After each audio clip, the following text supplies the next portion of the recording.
ತುಮಕೂರು ಜಿಲ್ಲೆಯಲ್ಲಿ ಅಗ್ನಿಶಾಮಕ ವಾಹನಗಳಿಗೆ ಕೊರತೆ ಉಂಟಾಗಿದೆ. ಸುಮಾರು 16 ಲೀಟರ್ ಸಾಮರ್ಥ್ಯ ಇರುವಂತಹ ಏಕ ವಾಹನದಲ್ಲಿ ಕರ್ತವ್ಯ ನಿರ್ವಹಿಸುವಂತಹ ಪರಿಸ್ಥಿತಿ ಉಂಟಾಗಿರುವಂತದ್ದು. ಈ ಕುರಿತಂತೆ ಒಂದು ಬ್ರೇಕಿಂಗ್ ಲಭ್ಯವಾಗ್ತದೆ.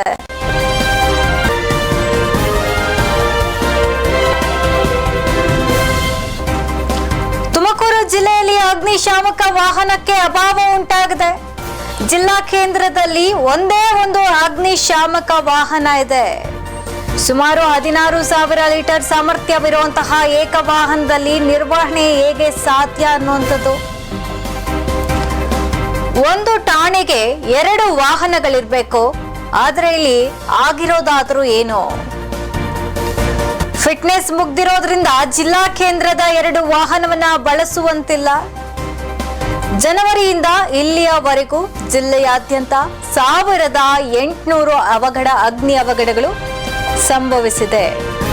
ಇನ್ನು ಮಾನವನ ಜೀವಕ್ಕೆ ಪ್ರಾಮುಖ್ಯತೆ ಆಧಾರದ ಮೇಲೆ ಅಗ್ನಿಶಾಮಕ ವಾಹನವನ್ನ ಬಳಕೆ ಮಾಡಲಾಗ್ತಾ ಇದೆಯಾ? ಹಾಗಾದ್ರೆ ಅದು ತುಮಕೂರು ಜಿಲ್ಲೆಯಲ್ಲಿನ ಅಗ್ನಿಶಾಮಕ ಇಲಾಖೆಯಲ್ಲಿನ ಒಂದಷ್ಟು ಸಮಸ್ಯೆಗಳು.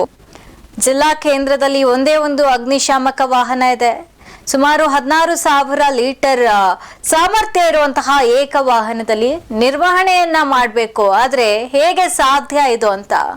ಇನ್ನು ಅವಘಡಗಳು ಸಂಭವಿಸಿದಾಗ ನೆರವಿಗೆ ಧಾವಿಸುವಂತಹ ಆಪತ್ ಬಾಂಧವ ಅಂತಾನೆ ಹೇಳ್ಬೋದು ಅಗ್ನಿಶಾಮಕ ದಳದ ವಾಹನಗಳು.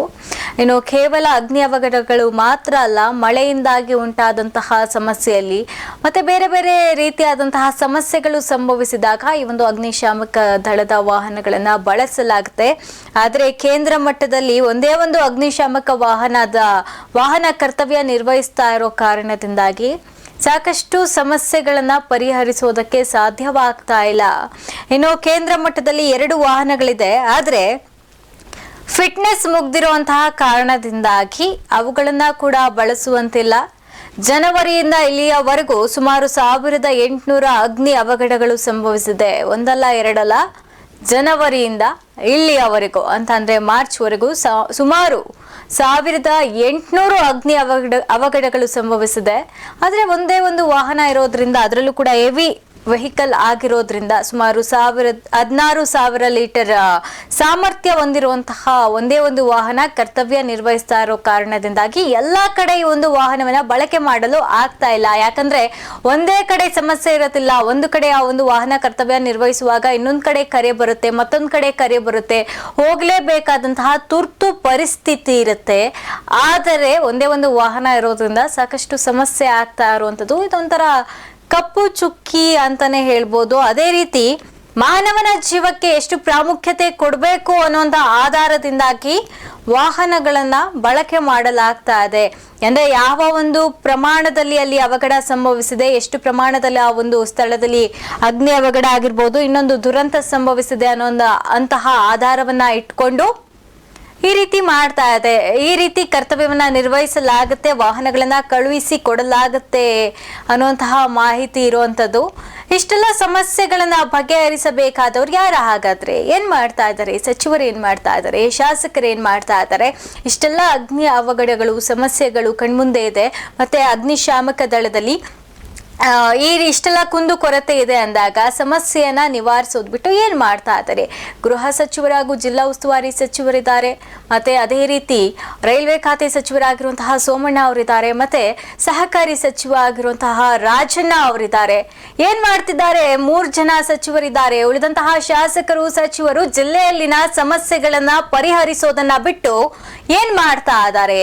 ಇನ್ನು ಅಗ್ನಿ ದುರಂತಗಳು ಸಂಭವಿಸಿದ್ರೆ, ಇನ್ನು ಅಪಾರ ಮಟ್ಟದಲ್ಲಿ ಏನೋ ತುರ್ತು ಸಮಸ್ಯೆ ಸಂಭವಿಸಿದ್ರೆ ಒಂದೇ ಒಂದು ವಾಹನದಲ್ಲಿ ಕರ್ತವ್ಯವನ್ನ ನಿರ್ವಹಿಸೋದಕ್ಕೆ ಸಾಧ್ಯವಾಗುತ್ತಾ?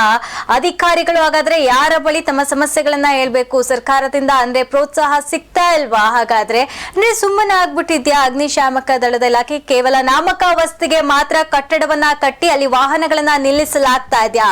ಇನ್ನು ಫಿಟ್ನೆಸ್ ಮುಗಿದಿದೆ ಅಂತ ಹೇಳ್ತಾರೆ, ಅದೆಲ್ಲ ಸರಿಪಡಿಸುವಂತಹ ಜವಾಬ್ದಾರಿ ಯಾರದ್ದು? ಹಾಗಾದ್ರೆ ಅಷ್ಟೆಲ್ಲ ಸಿಬ್ಬಂದಿಗಳಿರ್ತಾರೆ ಆ ಒಂದು ಇಲಾಖೆಯಲ್ಲಿ, ಅಧಿಕಾರಿಗಳಿರ್ತಾರೆ, ಅದರಲ್ಲೂ ಕೂಡ ಜಿಲ್ಲಾ ಮಟ್ಟದ ಅಗ್ನಿಶಾಮಕ ದಳ ಇದು. ಆದ್ರೂ ಕೂಡ ಯಾಕೆ ಇಷ್ಟೊಂದು ನಿರ್ಲಕ್ಷ್ಯ? ಜಿಲ್ಲಾ ಕೇಂದ್ರದಲ್ಲಿ ಒಂದೇ ಒಂದು ಅಗ್ನಿಶಾಮಕ ವಾಹನ ಇದೆ ಅಂತ ಅಂದ್ರೆ ನಾಚಿಕೆಗೇಡಿನ ಸಂಗತಿ ಅಂತಾನೆ ಹೇಳ್ಬೋದು. ಯಾಕಂದ್ರೆ ಬೇರೆ ಕಡೆ ಮಾನವನ ಜೀವಕ್ಕೆ ಎಷ್ಟು ಒಂದು ಪ್ರಾಮುಖ್ಯತೆ ಕೊಡಬೇಕು ಅದನ್ನ ಇಟ್ಕೊಂಡು ಕೆಲಸವನ್ನ ನಿರ್ವಹಿಸಕ್ಕಾಗತ್ತಾ? ಜನರು ನಂಬಿರ್ತಾರೆ, ಏನೇ ಒಂದು ತುರ್ತು ಪರಿಸ್ಥಿತಿ ಬಂದ್ರೆ, ಅಗ್ನಿ ಅವಘಡಗಳು ಸಂಭವಿಸಿದ್ರೆ ನಾವು ಕರೆ ಮಾಡಿದ್ರೆ ಸ್ಪಂದಿಸ್ತಾರೆ ಅಂತ. ಆದರೆ ಅಧಿಕಾರಿಗಳು ನಮ್ಮ ಹತ್ರ ಇರೋದು ಒಂದೇ ವಾಹನ, ಎಲ್ಲಾ ಕಡೆ ಬರೋದಕ್ಕೆ ಸಾಧ್ಯ ಆಗ್ತಾ ಇಲ್ಲ ಅನ್ನುವಂತಹ ಉತ್ತರ ಕೊಡುವಂತಹ ಪರಿಸ್ಥಿತಿ ಇಲ್ಲಿ ಉಂಟಾಗಿದೆ. ಒಂದು ಠಾಣೆಗೆ ನಿಯಮದಂತೆ ಒಂದು ಠಾಣೆಗೆ 2 ವಾಹನಗಳ ಇರಬೇಕು. ಆದ್ರೆ ಇಲ್ಲಿ 2 ಠಾಣೆಯಲ್ಲೂ ಕೂಡ ಕೇವಲ ಒಂದೊಂದು ವಾಹನಗಳು ಮಾತ್ರ ಕರ್ತವ್ಯ ನಿರ್ವಹಿಸ್ತಾ ಇದೆ.